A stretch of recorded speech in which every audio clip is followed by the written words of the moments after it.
ഗുരുവായൂരപ്പ ശരണം, തിരുമധുര കൃഷ്ണാശരണം. നാരായണീയം എൻ്റെ ജീവിതത്തിൽ വളരെയധികം അത്ഭുതകരമായ മാറ്റങ്ങളാണ് നടത്തിയിട്ടുള്ളത്. അപ്പം നാരായണീയം എന്ന് പറഞ്ഞു കഴിഞ്ഞാൽ നാരായണനെ കുറിച്ച് എഴുതിയിട്ടുള്ളതാണ്. അതായത് മേൽപ്പത്തൂർ നാരായണ ഭട്ടതിരിപ്പാട് അദ്ദേഹത്തിന് വാതരോഗം പിടിപെട്ടപ്പോൾ, ആ വാതരോഗം പിടിപെടാൻ ഇടയുള്ള കാരണം അദ്ദേഹത്തിന്റെ ഗുരുവിന്റെ രോഗം അദ്ദേഹം ഏറ്റുവാങ്ങിയതാണ്. അങ്ങനെ തൻ്റെ ഗുരുവിനെ രക്ഷിച്ച് താൻ രോഗത്തിൽ പെട്ട് രോഗവും ഭക്തിയും തമ്മിലുള്ള ഒരു മത്സരമാണ് നാരായണീയത്തിൽ നടക്കുന്നത്. അങ്ങനെ 100 ദിവസം കൊണ്ട് 100 ദശകങ്ങൾ എഴുതി സമർപ്പിച്ച തൻ്റെ രോഗം മാറ്റിയെടുത്ത ഒരു മഹാനാണ് മേൽപ്പത്തൂർ നാരായണ ഭട്ടതിരിപ്പാട്. അപ്പൊ അങ്ങനെ ഭക്തിക്കാണ് ഇവിടെ കൂടുതൽ പ്രാധാന്യം. അപ്പൊ ഭക്തിയും രോഗവും തമ്മിലുള്ള ആ മത്സരത്തില് അവിടെ ഭക്തി വിജയിക്കുകയാണ്. അപ്പൊ അങ്ങനെ ഭക്തി വിജയിച്ച് നാരായണീയം കേൾക്കുക, അല്ലെങ്കിൽ പഠിക്കുക, അല്ലെങ്കിൽ അത് പാരായണം ചെയ്യുക എന്നൊക്കെ പറഞ്ഞു കഴിഞ്ഞാൽ ഒരു സുഹൃതമാണ്. സുഹൃതികൾക്ക് മാത്രമേ അത് കൈകാര്യം ചെയ്യാൻ സാധിക്കുള്ളൂ എന്നാണ് പറയാനുള്ളത്. അപ്പോൾ ആര് തന്നെ ആയാലും ഈ നാരായണീയം കയ്യിൽ ഉണ്ടെങ്കിൽ തന്നെ അവർക്ക് ഒരു വളരെ ഭാഗ്യമായിരിക്കും. അപ്പൊ നാരായണീയത്തില് പറയുവാണെങ്കിൽ ഭക്തി ഗുരുവായൂരപ്പനെ കുറിച്ചാണ്. ഗുരുവായൂരപ്പനെ നമ്മുടെ രോഗം മാറാൻ വേണ്ടിയാണ്. അതായത് ആയുരാരോഗ്യ സൗഖ്യം, അതാണ് ഇതിന്റെ അവസാനത്തെ വാക്ക് തന്നെ. നാരായണീയത്തിൽ എഴുതിയിട്ടുള്ള വാക്ക് തന്നെ അതാണ്. ഭഗവാനെ കുറിച്ച് ഭഗവാന്റെ വർണ്ണനകളാണ് ആദ്യത്തെ 2 ദശകങ്ങളിലായിട്ട് ഭഗവാനെ വർണ്ണിച്ചിരിക്കുന്നു. 3-ാമത്തെ ദശകം മുതലാണ് ഭക്തിയുടെ പ്രാധാന്യം വരുന്നത്. അവിടെ മുതലാണ് പ്രാർത്ഥന തുടങ്ങുന്നത്. എൻ്റെ രോഗം മാറ്റിത്തരണേ എന്ന് തന്നെയാണ് അവസാനം എഴുതുന്നത്. അപ്പൊ ഏറ്റവും അവസാനം ആയുരാരോഗ്യ സൗഖ്യത്തിനായിട്ട്, എല്ലാവരുടെയും ആയുരാരോഗ്യ സൗഖ്യത്തിനായിട്ടാണ് പ്രാർത്ഥിക്കുന്നത്. അപ്പൊ നാരായണീയം പഠിച്ചു തുടങ്ങിയതിന് ശേഷം എന്നിലുണ്ടായ മാറ്റം എന്ന് പറഞ്ഞു കഴിഞ്ഞാൽ എനിക്ക് മാനസികമായിട്ടും അതുപോലെ ശാരീരികമായിട്ടും എൻ്റെ സ്പിരിച്വൽ ആയിട്ടും എല്ലാം എനിക്ക് ഒത്തിരി മാറ്റം വന്നിട്ടുണ്ട്. എല്ലാവരെയും സ്നേഹിക്കാനും അതുപോലെ തന്നെ ഏത് പ്രതിസന്ധികൾ വന്നാലും അതിനെ തരണം ചെയ്യാനും എല്ലാമുള്ള ഒരു മാനസിക അവസ്ഥ നേടാൻ സാധിച്ചിട്ടുണ്ട്. അപ്പോൾ ഞങ്ങളിത് തുടങ്ങിയത് ഞങ്ങളുടെ ഊരമന വള്ളൂർ ശ്രീകൃഷ്ണസ്വാമി ക്ഷേത്ര സന്നിധിയിൽ വെച്ചാണ് ഞങ്ങൾ ഈ നാരായണനെ പഠിപ്പിച്ചു തുടങ്ങിയത്. അപ്പൊ അങ്ങനെ വീട്ടിൽ നിന്ന് പുറത്തിറങ്ങാത്ത ഒരുപാട് സഹോദരിമാരെ എനിക്ക് ഇതിലേക്ക് കൊണ്ടുവരാനും അങ്ങനെ ഒരു ശിഷ്യന്മാരുടെ ഒരു സമൂഹം തന്നെ വാർത്തെടുക്കാനും എനിക്ക് സാധിച്ചു. അപ്പൊ അങ്ങനെ അവരുടെ അനുഭവങ്ങളിലൂടെ തന്നെ അവരെ കൊണ്ടും കൂടെ ഞാൻ പറയിപ്പിക്കാം. അനുഭവങ്ങൾ നമുക്ക് വീട്ടിലാണെങ്കിലും ഒരു മാനസികമായിട്ട് അതുപോലെ ഒരു വിഷമവും സാമ്പത്തികമായിട്ടോ അല്ലെങ്കിൽ ആരോഗ്യപരമായിട്ടോ ഒരു വിഷമവും നമുക്ക് ഉണ്ടാവില്ല. അതേ രീതിയിലുള്ള ഒരു മനസ്സ് നമുക്കുണ്ടാകും. നമ്മുടെ മനസ്സിന്റെ ആരോഗ്യമാണ് നമ്മുടെ ശരീരത്തിന്റെയും അതുപോലെ തന്നെ ബുദ്ധിയുടെയും എല്ലാം പ്രഭാവം.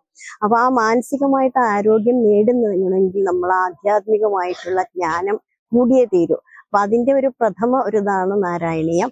അപ്പൊ നാരായണീയം പഠിച്ചു കഴിഞ്ഞാൽ പിന്നെ ഏത് പുരാണോ ഇതിഹാസമോ വായിക്കുന്നതിൽ യാതൊരു ബുദ്ധിമുട്ടുമില്ല.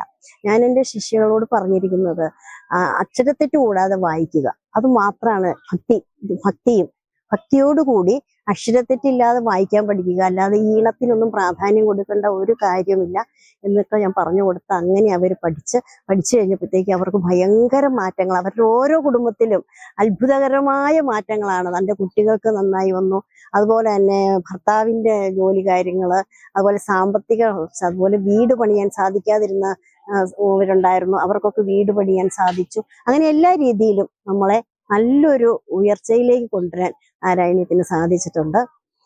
അപ്പൊ നാരായണീയത്തിന്റെ ഒരു ഭാഗമാണ്, ജീവിതത്തിന്റെ ഒരു ഭാഗമാണ് നാരായണീയം. അതുപോലെ ആധ്യാത്മിക ചിന്തകളും എല്ലാം. ഇപ്പൊ ഞാൻ ഭാഗവതം പഠിപ്പിക്കുന്നുണ്ട്, നാരായണീയം ഉണ്ട്, പിന്നെ ഭഗവത്ഗീത, പിന്നെ കുട്ടികളെ ആധ്യാത്മിക വിഷയങ്ങളെല്ലാം പഠിപ്പിക്കുന്നുണ്ട്. അപ്പൊ എൻ്റെ ഭർത്താവ് ഇതിനെല്ലാത്തിനും സപ്പോർട്ടാണ്. എന്നെ കൊണ്ട് നടക്കുകയും അതുപോലെ തന്നെ എൻ്റെ ശിഷ്യഗണങ്ങളെയും ഞങ്ങൾ എവിടെയെങ്കിലും പോയി കഴിഞ്ഞാൽ കൊണ്ട് നടക്കുന്നത് എൻ്റെ ഹസ്ബൻഡാണ്. അപ്പോൾ ഇതിൻ്റെ ഒരു ഇൻസ്പിറേഷൻ അദ്ദേഹം കൂടിയാണ്. അതുപോലെ എൻ്റെ വീട്ടിലാണെങ്കിലും എൻ്റെ മക്കൾക്കാണെങ്കിലും നല്ല സ്വഭാവമുള്ള 2 കുട്ടികളാണ് എനിക്കുള്ളത്. അപ്പൊ അവരെയൊക്കെ അങ്ങനെ വളർത്തിയെടുക്കുവാൻ എനിക്ക് സാധിച്ചിട്ടുണ്ട്.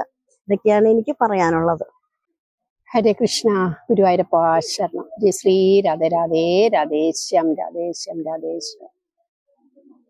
ഏതോ ഒരു സുപ്രഭാതത്തിലൊന്ന് നാരായണീയം പഠിക്കണമെന്ന് തോന്നി, ഭഗവാനെ കുറിച്ച് അറിയണമെന്ന് തോന്നി. ഭഗവാന്റെ കഥകൾ കേട്ട് കേട്ട് കേട്ട് തുടങ്ങിയപ്പോൾ ഭഗവാനെ കുറിച്ച് അറിയണമെന്നും ഈ ചേച്ചിയോട് ഞാൻ അങ്ങോട്ട് ആവശ്യപ്പെട്ടു, നമുക്ക് നാരായണീയം പഠിച്ചാലോ എന്ന് വിചാരിച്ചു. അങ്ങനെ കുറച്ച് ഭക്തരെ കൂടെ കൂട്ടി നാരായണീയം പഠിച്ചു. ആ പഠനത്തിലൂടെ നടുവേദനയായിട്ട് താഴെ ഇരിക്കാൻ പറ്റാണ്ടിരുന്ന എനിക്ക് ആ നാരായണീയ സമർപ്പണ സമയത്ത് 8 മാസം കൊണ്ട് ഞാൻ 8-9 മണിക്കൂർ താഴെ ഇരുന്ന് എനിക്ക് നാരായണീയം വായിക്കാൻ സാധിച്ചു എന്നതാണ് എൻ്റെ ഏറ്റവും ആദ്യത്തെ അനുഭവം.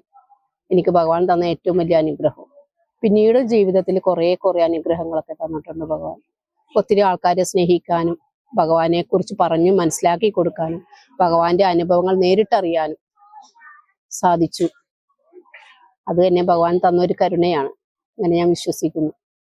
ഭയങ്കര ആഗ്രഹമാണ് നാരായണീയം പഠിക്കണമെന്ന്. ഞങ്ങൾ പഠിക്കുന്നതിന് പോയി ആദ്യം ഒരു ബാച്ച് പഠിച്ചു. അന്നേരം ഞാൻ അവിടെ ദീപാരാധനക്കൊക്കെ പോകുമ്പോൾ അവരുടെ കൂടെ കയറിയിരിക്കും. പിന്നെ അമ്മ പറഞ്ഞെനിക്ക് കുറേയൊക്കെ കഥയൊക്കെ അറിയാമായിരുന്നു. കുമാരിയുടെ അടുത്ത് പോയി കഴിഞ്ഞപ്പോഴാണ് എനിക്ക് ഭയങ്കര മനസ്സിന് സന്തോഷം. അത് വായിക്കുമ്പോൾ എല്ലാം ഭഗവാനിൽ അർപ്പിക്കുക.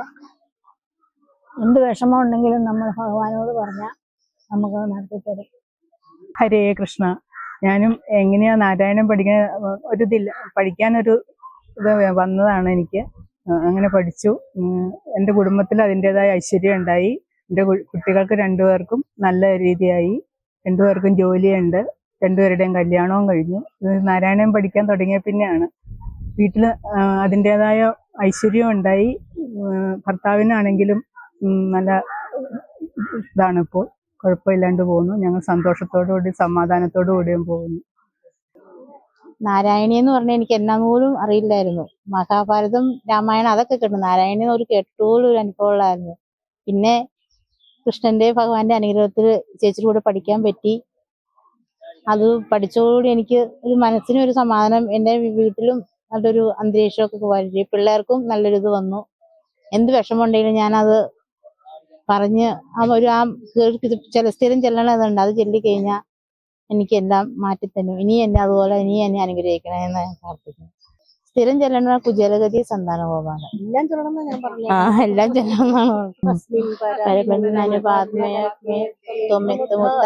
പത്മയോനി അനന്തകൂമ രോഗരാശി വിഷ്ണു अस्मिन् परात्मे अनुमात्मकल्पे तुमिद्धमुद्दापितपत्न्योनि अनन्दपूमामगयोगयासि विवादालय वासविष्णु शुक्लाम्बरधरं विष्णु शशिवर्णं चतुर्भुजं प्रसन्नवदनं ध्याये सकलविघ्नोपशान्तये। सरस्वती नमस्तुभ्यं वरदे कामरूपिणि विद्यारम्भं करिष्यामि सिद्धिर्भवतु मे सदा।